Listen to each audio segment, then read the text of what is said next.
আসসালামু আলাইকুম আমার প্রিয় শিক্ষার্থীরা, আশা করি তোমরা সবাই ভালো আছো। আমি সৈয়দ তাসনুভা মনিরা, প্রভাষক, জীববিজ্ঞান বিষয়, ন্যাশনাল আইডিয়াল কলেজ, ঢাকা। আজকে আমি শুরু করব আমাদের জীববিজ্ঞান প্রথম পত্র বইয়ের অধ্যায় 10 উদ্ভিদ প্রজনন এই চ্যাপ্টারটি। যদিও তোমরা ইতিমধ্যে এই চ্যাপ্টারটির প্রথম অংশে ক্লাস করে ফেলেছ, আজকে আমি তার দ্বিতীয় অংশ নিয়ে আলোচনা করব। দ্বিতীয় অংশের আলোচ্য বিষয় হচ্ছে ডিম্বকের পরিস্ফুটন, স্ত্রী গ্যামেটোফাইটের বিকাশ, নিষেক ক্রিয়া এবং নিষেকের ফলে পরিণতি। তাহলে আমি শুরু করি আমাদের প্রথম টপিক, ডিম্বকের পরিস্ফুটন। ডিম্বক বলতে আসলে আমরা কি বুঝে থাকি? ডিম্বক হচ্ছে, আমরা জানি একটি পুষ্পের পুংস্তবক থাকে, স্ত্রী স্তবক থাকে। স্ত্রী স্তবকে আবার বিভিন্ন অংশ থাকে। গর্ভপত্র, গর্ভপত্রের তিনটা অংশ রয়েছে। একটাকে বলা হয় গর্ভমুণ্ড, একটাকে বলা হয় গর্ভদণ্ড, আরেকটাকে বলা হয় গর্ভাশয়। এই যে গর্ভাশয়, এই গর্ভাশয়ের অভ্যন্তরস্থ একটি অংশের নামই হচ্ছে ডিম্বক। আমরা জানি গর্ভাশয়ের অভ্যন্তরে অমরা নামক এক বিশেষ ধরনের টিস্যু দ্বারা গঠিত। এই টিস্যুর একটা অংশ স্ফীত লাভ করে ডিম্বকের উৎপত্তি ঘটে থাকে। প্রাথমিকভাবে ডিম্বকের মধ্যে দুই ধরনের টিস্যু দেখা যায়। একটা হচ্ছে বাইরের দিকে আবরণী টিস্যু এবং একটা হচ্ছে ভেতরের দিকে নিউসেলাস টিস্যু। ডিম্বকটা যখন, অর্থাৎ এই যে বাইরের দিকে আবরণী টিস্যু এবং ভেতরের দিকে নিউসেলাস টিস্যু, ডিম্বকটা যখন আস্তে আস্তে পরিপক্ক হতে থাকে তখন এই আবরণী টিস্যুটা আবার দুইটা ভাগে বিভক্ত হয়। আমরা একটা পরিপক্ক ডিম্বকের দিকে যদি খেয়াল করি তাহলে দেখতে পাবো তার বাইরের দিকে একটা স্তর রয়েছে, এটাকে বলা হয় বহিতক, এবং তার ভেতরের দিকে আরেকটা স্তর তৈরি হয়েছে, এটাকে বলা হয় অন্ততক। এছাড়া এই যে নিউসেলাস টিস্যুগুলো রয়েছে তার নিচের দিকে একটা ছোট ছিদ্র পথের মতো দেখা যায়, এটাকে বলা হয়ে থাকে ডিম্বক রন্ধ্র। ডিম্বক যখন পরিপক্কতার দিকে অগ্রসর হয় তখন এই ডিম্বকের এই নিউসেলাস টিস্যুর রন্ধ্রের কাছাকাছি একটা কোষ বিশেষভাবে সক্রিয় হয়, অর্থাৎ এই কোষটা একটু বেশি ঘন সাইটোপ্লাজম পূর্ণ এবং নিউক্লিয়াসটা আকারে বড় হয়। আমরা এই চিত্রটার দিকে খেয়াল করি। নিউসেলাস টিস্যুর রন্ধ্রের দিকে একটা কোষ একটু বড় আকার, ঘন সাইটোপ্লাজম, নিউক্লিয়াসটা আকারে বড় হয়েছে। এই কোষটাকে বলা হয় আর্কিস্পোরিয়াল কোষ। এই আর্কিস্পোরিয়াল কোষটা ক্রমে বিভাজিত হয়ে দুই ধরনের কোষ তৈরি করে। একটা হচ্ছে দেয়াল কোষ, আরেকটা হচ্ছে প্রাথমিক জনন কোষ। তবে কোনো কোনো উদ্ভিদের ক্ষেত্রে সরাসরি তারা স্ত্রী রেণু মাতৃকোষ তৈরি করে। এই স্ত্রী রেণু মাতৃকোষটার যে ক্রোমোজোম সংখ্যা সেটা হচ্ছে 2n, অর্থাৎ এরা ডিপ্লয়েড। পরবর্তীতে স্ত্রী রেণু মাতৃকোষটা বিভাজিত হয়ে 4টি স্ত্রী রেণু তৈরি করে। তারা যে বিভাজিত হচ্ছে, এই বিভাজন প্রক্রিয়াটার নাম হচ্ছে মিওসিস। তাহলে আমরা কি বুঝলাম? আর্কিস্পোরিয়াল কোষ থেকে দেয়াল কোষ, প্রাথমিক জনন কোষ তৈরি হয়। কোনো কোনো ক্ষেত্রে সরাসরি স্ত্রী রেণু মাতৃকোষ তৈরি করে। স্ত্রী রেণু মাতৃকোষটা আবার মিওসিস প্রক্রিয়ায় বিভাজিত হয়ে 4টি স্ত্রী রেণু তৈরি করে। এই 4টি স্ত্রী রেণুর মধ্যে 3টা স্ত্রী রেণুই নষ্ট হয়ে যায়, একটি স্ত্রী রেণু টিকে থাকে, এটাকে বলা হয় কার্যকরী স্ত্রী রেণু। এই কার্যকরী স্ত্রী রেণুটা ক্রমে বিভাজিত হয় এবং বৃদ্ধিপ্রাপ্ত হয়ে ডিম্বাণু গঠন করে। আমরা একটা পরিপক্ক ডিম্বকের যদি খেয়াল করি তাহলে দেখতে পাই এই আর্কিস্পোরিয়াল কোষটা ক্রমে বিভাজিত হয়ে এইরকম একটা গঠন বিশিষ্ট হয়েছে, একটা থলের মতো। এটার নাম হচ্ছে ভ্রূণথলি। এই ভ্রূণথলির মধ্যে একটা কোষ তুলনামূলকভাবে একটু বড়, এটাকেই বলা হয় ডিম্বাণু। এছাড়া পাশে দুইটা কোষ রয়েছে, এদেরকে বলা হয় সহকারী কোষ, এদেরকে বলা হয় সহকারী কোষ। এবং ওপর দিকে যে কোষগুলো রয়েছে এদেরকে বলা হয় থাকে প্রতিপাদ কোষ, এবং মাঝে এই কোষটাকে বলা হয় গৌণ নিউক্লিয়াস কোষ। তাহলে আমরা দেখতে পেলাম একটা ডিম্বকের পরিস্ফুটন কিভাবে সংঘটিত হয়। এই চিত্রটা তোমাদের বইয়ের মধ্যে খুব সুন্দর করে দেওয়া আছে, আমি আশা করব তোমরা সবাই ভালো করে প্র্যাকটিস। এখন আমি দ্বিতীয় টপিক, স্ত্রী গ্যামেটোফাইটের বিকাশ নিয়ে আলোচনা করব। আসলে গ্যামেটোফাইট কি? গ্যামেটোফাইট হলো হ্যাপ্লয়েড দশা। গ্যামেটোফাইট বা লিঙ্গধর উদ্ভিদের গ্যামেট বা জননকোষ সৃষ্টি করা। যেহেতু স্ত্রী গ্যামেটোফাইটের বিকাশ, এর মানে গ্যামেট হলো ডিম্বাণু। তাহলে ডিম্বাণুর বিকাশটাই হচ্ছে আমাদের আলোচনার বিষয়। আমরা পূর্বের টপিকে পড়েছিলাম ডিম্বকের গঠন, এবং সেখানে আমরা দেখেছিলাম আর্কিস্পোরিয়াল কোষ থেকে স্ত্রীরেণু মাতৃকোষ তৈরি হয়। স্ত্রীরেণু মাতৃকোষ থেকে 4টি স্ত্রীরেণু তৈরি হয়, যার 3টি নষ্ট হয়ে যায় এবং একটি কার্যকরী থাকে। ওই একটি কার্যকরী স্ত্রীরেণু ক্রমাগত বৃদ্ধিপ্রাপ্ত এবং বিভাজিত হয়ে এরকম একটা ভ্রূণথলি গঠন করে, এবং তার অভ্যন্তরে কিছু কোষ এবং এই যে ডিম্বাণু দেখা যায় বা ডিম্বাণু তৈরি করে। এটাই এই যে ভ্রূণথলি তৈরি করে, এই জন্য স্ত্রী গ্যামেটোফাইটকে ভ্রূণথলিও বলা হয়। এবং স্ত্রী গ্যামেটোফাইটের প্রথম কোষই হলো স্ত্রী রেণু। স্ত্রী গ্যামেটোফাইটকে যেহেতু ভ্রূণথলি বলা হয়, এই ভ্রূণথলি গঠনে আবার বিভিন্নতা রয়েছে। মনোস্পোরিক রয়েছে, বায়োস্পোরিক রয়েছে এবং টেট্রাস্পোরিক রয়েছে। এগুলো আসলে কি? এই যে আমরা বললাম যে কার্যকরী স্ত্রীরেণু, কার্যকরী স্ত্রীরেণু যদি একটা থেকে এই ভ্রূণথলিটা গঠন করে তখন সেটাকে বলা হয় মনোস্পোরিক। আর কার্যকরী স্ত্রীরেণু যদি 2টা থেকে ভ্রূণথলি গঠন করে তখন সেটাকে বলা হয় বায়োস্পোরিক। এবং কার্যকরী স্ত্রীরেণু যদি 4টা থেকে ভ্রূণথলিটা গঠন করে তবে সেটাকে বলা হয় টেট্রাস্পোরিক। তবে বেশিরভাগ প্রজাতিতে প্রায় 75%-এর মতো উদ্ভিদেই মনোস্পোরিক পদ্ধতিতেই ভ্রূণথলি বা স্ত্রী গ্যামেটোফাইট তৈরি হয়। তাহলে আমরা এবার এর বিকাশটা কিরকম হয় সেটা দেখি। এই যে একটা ফুলের গর্ভাশয়, সেই গর্ভাশয়ের নিউসেলাস যে টিস্যুগুলো আছে, সেই নিউসেলাস টিস্যুর একটা কোষ ডিম্বক রন্ধ্রের দিকে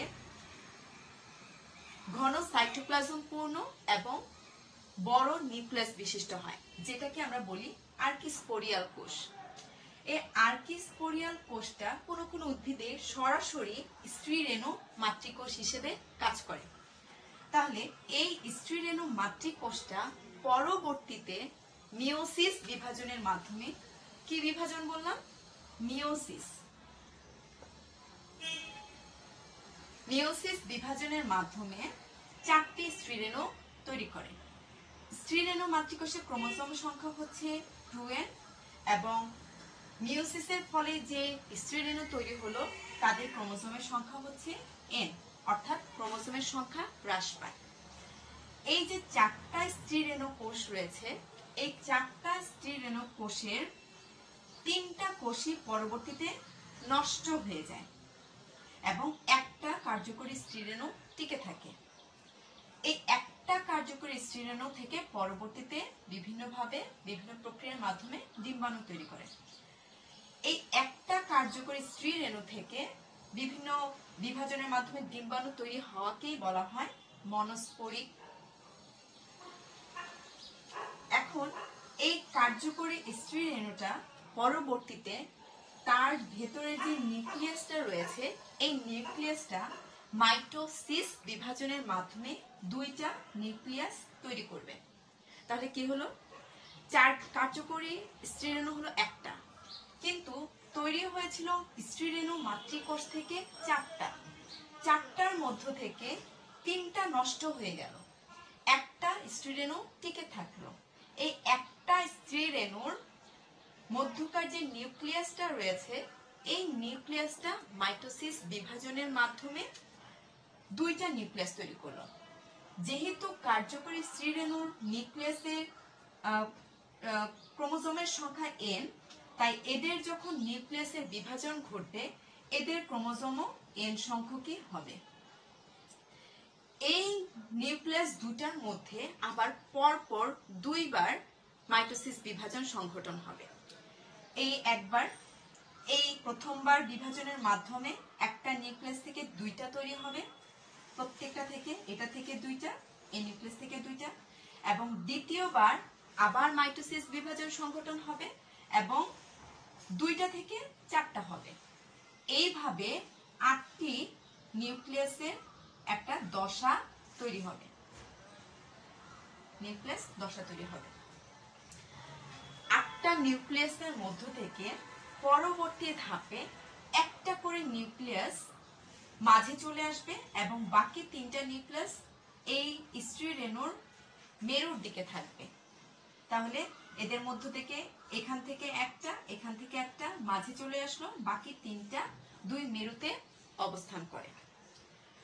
এর পরবর্তী ধাপে এই 2টা নিউক্লিয়াস মিলিত হয়ে ফিউশন নিউক্লিয়াস তৈরি করে। এই ফিউশন নিউক্লিয়াসকে আবার সেকেন্ডারি নিউক্লিয়াস বা গৌণ নিউক্লিয়াসও বলা হয়। এবং নিচের দিকে ডিম্বকের রন্ধ্রের দিকে দেখা যায় একটা নিউক্লিয়াস তুলনামূলকভাবে একটু বড়, এবং এটাই হচ্ছে আমাদের ডিম্বাণু। ডিম্বাণুর 2 পাশে আরো 2টা নিউক্লিয়াস দেখা যায়। তাহলে ডিম্বাণু সহ তার 2 পাশে যে 2টা নিউক্লিয়াস থাকে, এই মেরুর এই অংশটাকে বলা হয়ে থাকে ডিম্বাণু যন্ত্র। এবং এই মেরুর উল্টো দিকে যে 3টা নিউক্লিয়াস থাকে এদেরকে বলা হয় প্রতিপাদ কোষ। তাহলে এই আমরা দেখতে পেলাম যে ডিম্বাণুটা আকারে তুলনামূলকভাবে বড়, এবং এটা চিত্রটা দেখলে আমরা বোঝা যায় যে কোনটা আসলে ডিম্বাণু, কারণ আকারে একটু বড় হয় আর এটা সবসময় ডিম্বক রন্ধ্রের দিকে থাকে। আমরা কখনো কখনো এই যে নিউক্লিয়াস গুলো যখন বিভাজন হচ্ছে, কখনো নিউক্লিয়াস বলছি আবার কখনো কোষ বলি। আসলে যখন নিউক্লিয়াস বিভাজন ঘটে তখন এই নিউক্লিয়াসের চারপাশে পাতলা একটা আবরণ এবং অল্প সাইটোপ্লাজম জমা হয়। এই জন্য এটাকে আলাদাভাবে কোষ হিসেবেও গণ্য করা হয়। তাহলে আমরা দেখতে পেলাম যে কিভাবে একটা স্ত্রী গ্যামেটোফাইটের বিকাশ ঘটে। প্রথমে আর্কিস্পোরিয়াল কোষ তৈরি হয়, সেখান থেকে স্ত্রী রেণু মাতৃকোষ তৈরি হয়। সে স্ত্রী রেণু মাতৃকোষ মিওসিস বিভাজনের মাধ্যমে স্ত্রীর রেণু তৈরি করে 4টা, যার 3টা নষ্ট হয়ে যায়, একটা কার্যকরী থাকে। এই একটা কার্যকরী স্ত্রী রেণু নিউক্লিয়াসটা মাইটোসিস বিভাজনের মাধ্যমে 2টা নিউক্লিয়াস গঠন করে। 2টা থেকে ক্রমাগতভাবে 2 বার মাইটোসিস বিভাজনের মাধ্যমে 8টা নিউক্লিয়াস একটা দশা তৈরি হয়। সেখান থেকে মাঝে 2টা নিউক্লিয়াস চলে আসে, তারা যুক্ত হয়ে ফিউশন নিউক্লিয়াস বা সেকেন্ডারি নিউক্লিয়াস তৈরি করে। এবং 2 মেরুর দিকে ডিম্বক রন্ধ্রের দিকে একটা নিউক্লিয়াস বড় হয়, যেটা কিনা বলা হয়ে থাকে ডিম্বাণু, এবং তার 2 পাশে আরো 2টা কোষ থাকে, এদেরকে বলা হয় সহকারী নিউক্লিয়াস। এবং উপরের দিকে যে নিউক্লিয়াস থাকে তাদেরকে বলা হয় প্রতিপাদ কোষ। তাহলে এইভাবেই হচ্ছে স্ত্রী গ্যামেটোফাইটের বা একটা স্ত্রী রেণুর থেকে কিভাবে ডিম্বাণু তৈরি হয়, ভ্রূণথলি তৈরি হয়, এটাকে দেখানো হলো। এখন আমি যে বিষয়টা নিয়ে আলোচনা করব এটা হচ্ছে নিষেক ক্রিয়া। আমরা জানি জীব জগতে নিষেক ক্রিয়া অত্যন্ত গুরুত্বপূর্ণ একটি জৈবিক প্রক্রিয়া। নিষেক ক্রিয়ার মাধ্যমে প্রজাতির ধারা অক্ষুণ্ণ থাকে। এখন নিষেক বলতে আমরা আসলে কি বুঝে থাকি? নিষেক হচ্ছে যৌন প্রজননক্ষম জীবে অপেক্ষাকৃত বড় নিশ্চল ডিম্বাণুর সাথে অপেক্ষাকৃত ছোট সচল পুংগ্যামেট বা শুক্রাণুর মিলনকেই বলা হয়ে থাকে নিষেক। তবে উদ্ভিদের ক্ষেত্রে নিষেক ক্রিয়াটা সাধারণত এমনি সংঘটন হয় না। নিষেক ক্রিয়াটা সম্পূর্ণ হওয়ার জন্য এদের পরাগায়নের প্রয়োজন পড়ে, এবং পরাগায়ন বলতে আমরা বুঝে থাকি পরাগধানী থেকে নির্গত পরাগ রেণু বিভিন্ন বাহকের দ্বারা বাহিত হয়ে গর্ভকেশরের গর্ভমুণ্ডে স্থাপিত হওয়াকে বলা হয়ে থাকে পরাগায়ন। এখন নিষেক ক্রিয়াটা যখন আমরা বর্ণনা করব তখন এই বর্ণনার সুবিধার্থে 4টি ধাপে বিভক্ত করা হয়েছে। আমি এক এক করে এই ধাপগুলো বর্ণনা করব তোমাদের কাছে। প্রথমত যে ধাপটা রয়েছে গর্ভমুণ্ডে পরাগরেণুর অঙ্কুরোদ্গম। পরাগরেণুগুলো যখন ফুলের গর্ভমুণ্ডে পতিত হয় তখন পরাগরেণু সব সময় গর্ভমুণ্ডে পতিত হলে সে অঙ্কুরিত হয় না, সে সব প্রজাতি ভেদে অঙ্কুরিত হয়। এবং সে সব প্রজাতির শনাক্তকরণের জন্য দেখা যায় পরাগরেণুর যে প্রোটিন রয়েছে এবং গর্ভমুণ্ড থেকেও এক ধরনের প্রোটিন থাকে, সেই প্রোটিনের পারস্পরিক বিক্রিয়ার ফলে পরাগরেণু তখন সব প্রজাতি শনাক্তকরণ করে থাকে। শনাক্তকরণের পরে পরাগরেণু দেখা যায় গর্ভমণ্ডল থেকে নিঃসৃত এক ধরনের তরল পদার্থে সে সিক্ত হয় এবং সিক্ত হওয়ার ফলে সে কিছুটা স্ফীত হয় এবং স্ফীত হওয়ার দরুন পরাগরেণুর যে বাইরের যে প্রাচীরটা রয়েছে যেটা কিনা আমরা বলি এক্সাইন, এই প্রাচীরটা ফেটে যায় এবং ফেটে যাওয়ার ফলে তার ভেতরে একটা পাতলা একটা প্রাচীর থাকে যেটা কিনা বলা হয়ে থাকে ইনটাইন। এই প্রাচীরটা কিছুটা প্রসারিত হয়ে নলাকার গঠন তৈরি করে। এই নলাকার গঠন বিশিষ্ট পরাগরেণুকে বলা হয়ে থাকে পরাগ নালিকা। তাহলে দেখা যায় পরাগ নালিকা তৈরি হওয়ার পরে তার পরবর্তী ধাপ হচ্ছে পরাগ নালিকার গর্ভাশয়মুখী যাত্রা ও শুক্রাণুর সৃষ্টি।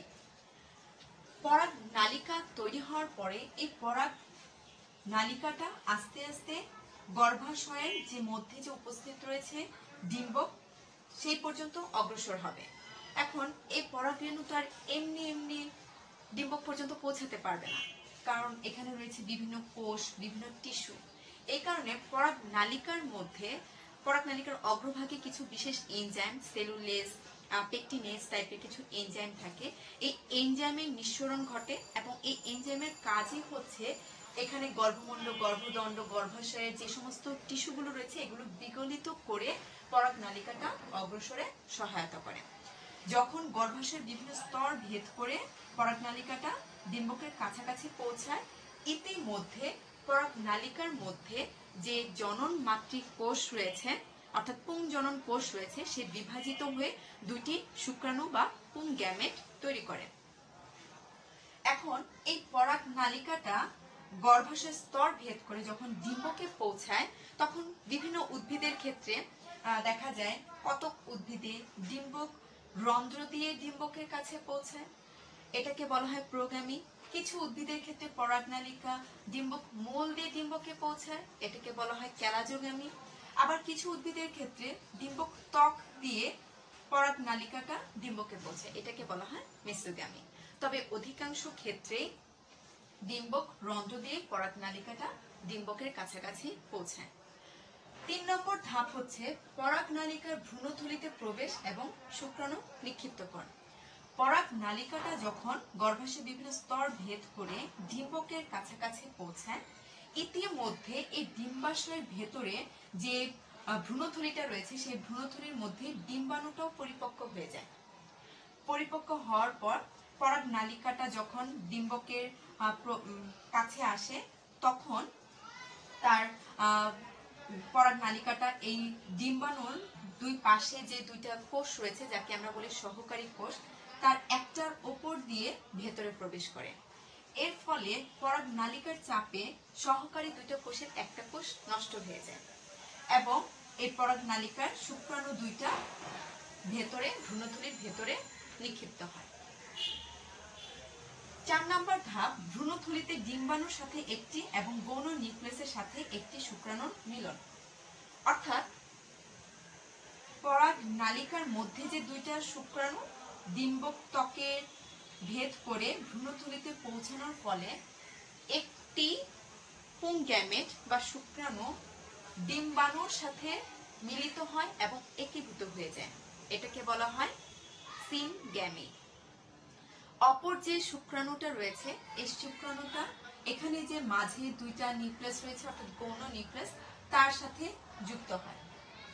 দুইটা নিউক্লিয়াসের সাথে আরো একটা শুক্রাণু অর্থাৎ পুং গ্যামেট মিলনের ফলে 3টা নিউক্লিয়াস দশা তৈরি হয়, এটাকে বলা হয় ত্রিমিলন। এবং একই সাথে এই যে ডিম্বাণুর সাথে একটা শুক্রাণুর মিলন ঘটছে, গৌণ নিউক্লিয়াসের সাথে একটা শুক্রাণুর মিলন ঘটছে, এটাকে বলা হয় দ্বিনিষেক। এবং এই দ্বিনিষেক আবৃতিভোজী উদ্ভিদের একটি গুরুত্বপূর্ণ বৈশিষ্ট্য। তাহলে এইভাবে পরাগরেণু পর্যায়ক্রমে দেখা যায় ডিম্বকে পৌঁছায় এবং ডিম্বাণুর সাথে মিলন ঘটে নিষেকক্রিয়া সম্পন্ন হয়। মূলত ডিম্বাণুর সাথে পুং গ্যামেটের মিলনকেই বলা হয়ে থাকে নিষেক। নিষেক সম্পন্ন হওয়ার পরে নিষেকের পরিণত রয়েছে, অর্থাৎ নিষেকের পরবর্তীতে কি ঘটে এই সম্পর্কে আমরা একটু জানবো। নিষেকের ফলে দেখা যায় গর্ভাশয়ে অর্থাৎ ডিম্বকের মধ্যে জাইগোট তৈরি হয় এবং জাইগোট থেকে ভ্রূণ তৈরি হয়। গৌণ নিউক্লিয়াসের সাথে যে শুক্রাণুটা থাকে যুক্ত হয়, এর ফলে দেখা যায় শস্য তৈরি হয়। এছাড়া নিষেকের পরে যে গর্ভাশয়টা রয়েছে, এই গর্ভাশয়টা ফলে পরিণত হয়। গর্ভাশয়ে যে প্রাচীর রয়েছে, এই গর্ভাশয় প্রাচীরটা ফল ত্বকে পরিণত হয়। গর্ভাশয়ের অভ্যন্তরে যে ডিম্বক রয়েছে, নিষেকের পরে এই ডিম্বকটা বীজে পরিণত হয়। ডিম্বকের যে বাইরে আবরণ রয়েছে সেটা বীজ ত্বকে পরিণত হয়। তবে গর্ভাশয়ের ডিম্বকের যে নিউসেলাস যে কোষগুলো ছিল, সেই নিউসেলাস কোষগুলো নষ্ট হয়ে যায় এবং প্রতিপাদ যে কোষগুলো রয়েছে, এই কোষগুলো নষ্ট হয়ে যায়। তো নিষেকের পরবর্তী সময় কি কি ঘটে এই সম্পর্কে আমাদের বইয়ে ছক আকারে খুব সুন্দর একটা দেওয়া আছে। আমি আশা করব তোমরা এটা দেখে সবাই পড়ে ফেলবে।